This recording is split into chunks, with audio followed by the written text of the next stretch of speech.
వింత కోరిక. ఒకానొకప్పుడు విదర్భ దేశాన్ని పరాక్రముడనే రాజు పాలించేవాడు. ఆయనకు కనకప్రభ అని ఒక్కతే కూతురు. కూతురు యుక్త వయస్సు రాగానే ఆమెకు పెళ్లి చేయాలనుకున్నారు తల్లిదండ్రులు. కాని ఆమె హేమద్వీపం పోయి వచ్చి అక్కడి వింతలు చెప్పగలవాడెవడో అటువంటి వాడినే పెళ్లాడతానని పట్టుపట్టింది. ఈ వింత కోరికకు తల్లిదండ్రులు ఆశ్చర్యపోయారు. రాజు వాడవాడలా చాటింపు వేయించాడు. కాని నాకు తెలుసును అని ఒక్కళ్ళు ముందుకు రాలేదు. ఈ చాటింపు విన్న విష్ణుశర్మ మాత్రం రాజు వద్దకు పోయి, నేను ఎన్నెన్నో దేశాలు తిరిగి వచ్చాను, హేమద్వీపం కూడా చూసి వచ్చాను అని అనేసరికి కనకప్రభ కొన్ని కుశల ప్రశ్నలు వేసింది. ఆమె వేసిన ప్రశ్నలలో ఒకదానికి జవాబు చెప్పలేక తెల్లముఖం వేయగా, వీడు కళ్ళబొల్లి మాటలు చెప్పి మోసగించాలని చూస్తున్నాడు, కనుక వెంటనే మన రాజ్యం నుంచి తరిమివేయండి అని రాజు అన్నాడు. ఇలా పరాభవం చెంది వెళ్ళగొట్టబడిన విష్ణుశర్మ ఏమైనా సరే నిజంగానే హేమద్వీపం పోయి రావాలనే దీక్షతో ప్రాణానికి తెగించి భయంకరమైన కీకారణ్యాలు దాటుకొని చివరకు సముద్రతీరం సమీపించి అక్కడ సిద్ధంగా ఉన్న ఓడలో ఎక్కేశాడు. బయలుదేరిన వేళ విశేషమేమిటో గాని విష్ణుశర్మ ఎక్కిన ఓడ ఇంచుమించు సగం దారిలో ఉండగా పెనుగాలి వీచి గొప్ప వర్షం కురిసి ఆ ఓడ గంగార్పణమై జనమంతా మునిగిపోయారు. అందరితో పాటు విష్ణుశర్మ కూడా మునిగిపోయాడు. కాని అతన్ని ఒక పెద్ద చేప మింగివేసింది. ఆ చేప పోతూ పోతూ రత్నద్వీపం సమీపించి అక్కడ జాలరులు పన్ని ఉంచిన వలలో చిక్కుకోగా వాళ్ళు దానిని తమ రాజు అయిన సత్యవ్రతుని వద్దకు తీసుకుపోయారు. రాజు దాన్ని చూసి, ఇందులో ఏదో విచిత్రం ఉండి ఉండాలి, కనుక జాగ్రత్తగా చీల్చమన్నాడు. అలా చీల్చగానే జీవంతో ఉన్న విష్ణుశర్మ బయటకు వచ్చాడు. అతన్ని చూసి రాజు అత్యాశ్చర్యంతో, నీవెవరవు, ఎక్కడ్నుంచి వచ్చావు అంటూ ప్రశ్నలు కురిపించేసరికి విష్ణుశర్మ తన చరిత్ర అంతా పూసగుచ్చినట్టు వెల్లడించి హేమద్వీపానికి దారి చెప్పమని కోరాడు. అందుకు సత్యవ్రతుడు సంతోషించి, ఆ ద్వీపం పేరు విన్నానే గాని దారి నాకు తెలియదు. రేపు లేదు ఎల్లుండి రాహుల ద్వీపంలో గొప్ప విందు జరగబోతున్నది. అక్కడికి ముల్లోకాలు సంచారం చేసే మహామహులెంతో మంది వస్తారు. వాళ్ళనడిగితే హేమద్వీపానికి దారి ఇట్టే తెలుస్తుంది. అంతవరకు ఇక్కడ్నే ఉండవలసింది. ఎల్లుండి నాతో పాటు రాహుల ద్వీపం వద్దువుగాని అంటూ చెప్పాడు. మూడవ రోజున విష్ణుశర్మను వెంటబెట్టుకొని రాజు రాహుల ద్వీపానికి బయలుదేరాడు. సముద్రం మీద ఓడలో ప్రయాణిస్తూ ఉండగా పెద్ద గాలి వీచి ఓడ ఒక సుడిగుండంలో పడి ముక్కలు ముక్కలైపోయింది. విష్ణుశర్మకు ఒక కొయ్య ముక్క దొరికింది. అది పట్టుకొని ఎలాగో బ్రతికి బయటపడి ఒక గట్టు చేరుకొని ఆ గట్టుపైన ఉండే చెట్టెక్కాడు. సత్యవ్రతుడు మాత్రం తప్పించుకోలేక సుడిగుండంలో మాయమయ్యాడు. విష్ణుశర్మ నిరాశతో కుంగిపోయి ఏమీ తోచక అలానే కూర్చున్నంతలో ఒక పెద్ద గండభేరుండ పక్షుల గుంపు వచ్చి మర్రి చెట్టు మీద వాలింది.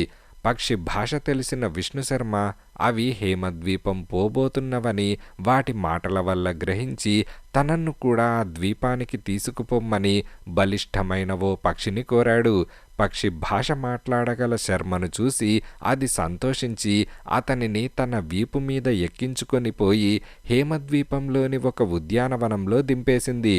ఉద్యానవనంలోని చెలికెత్తలు విష్ణుశర్మను సరాసరి హేమద్వీపానికి తీసుకుపోయి తమ రాణి అయిన కనకరేఖ ఎదుట పెట్టారు. కనకరేఖ వల్ల అతను స్వాగతోపచారాలు పొంది స్థిమితపడిన తర్వాత తాను వచ్చిన పని వివరంగా చెప్పాడు. అతను చెప్పిందంతా శ్రద్ధగా విని కనకరేఖ తన చరిత్ర విష్ణుశర్మకు వినిపించనారంభించింది. మేము ముగ్గురం అక్కచెల్లెళ్ళం. ఒక రోజున నా చెల్లెళ్ళిద్దరూ సరస్సులో ఉత్సాహంగా జలకాలాడుతూ ఉండగా వాళ్ళు చిందించిన నీటి తుంపరులు అక్కడనే తపస్సు చేసుకుంటూ ఉన్న ఒక మునీశ్వరుడు పైన పడినాయి. వెంటనే ఆయన, మీరు భూలోకంలో మానవులుగా పుట్టండి అని శపించారు. ఆ శాపవశాన వాళ్ళిద్దరూ ఇప్పుడు మర్త్యలోకంలో ఉన్నారు. నేనొక్కతినే ఈ హేమద్వీపంలో ఉంటున్నాను అని చెప్పింది. ఇలా వారి వారి చరిత్రలు ఒకరికొకరు చెప్పుకుంటున్నప్పట్నుంచి వారి స్నేహం అభివృద్ధి అయి చివరకు వారు పెళ్లాడుకుందామనుకున్నంత వరకు వచ్చింది. అయితే నా తండ్రి అనుజ్ఞ పొంది 3 రోజులకల్లా తిరిగి వస్తాను.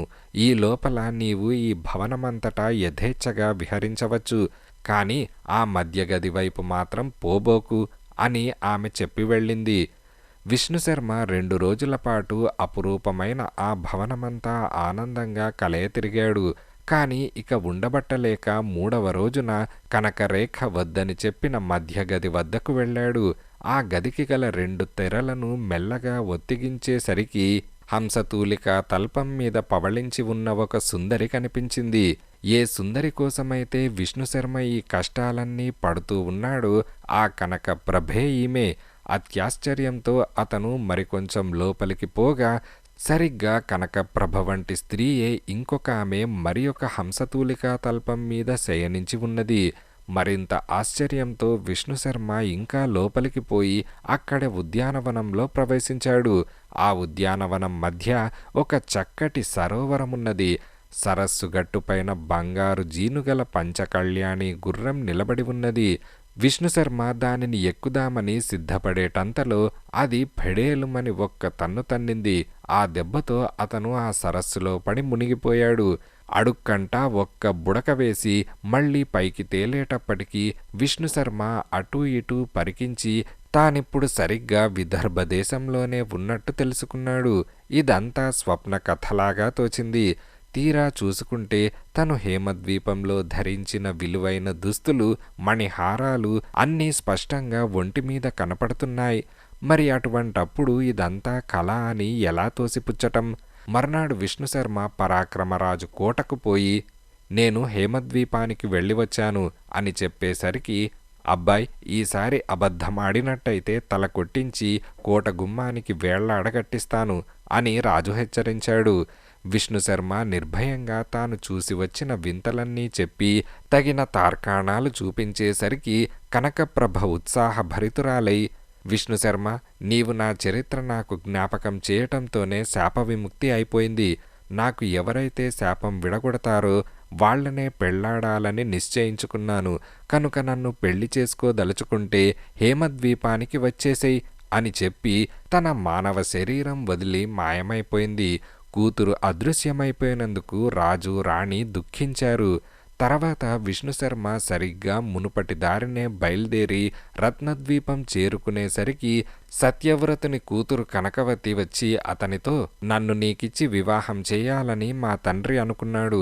కనుక ఆయన సంకల్పం నెరవేర్చటం నా విధి అని అన్నది. విష్ణుశర్మ కనకవతిని వివాహం చేసుకున్నాడు.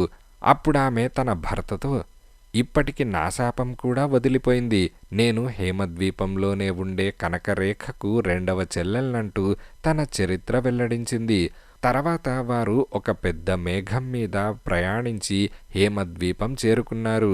తర్వాత విష్ణుశర్మ తన కోసం ఎదురు చూస్తూ ఉన్న కనకరేఖను, కనకప్రభను కూడా పెండ్లాడి 3 అక్కచెల్లెళ్లను రాణులుగా చేసుకొని సుఖంగా ఉంటున్నాడు.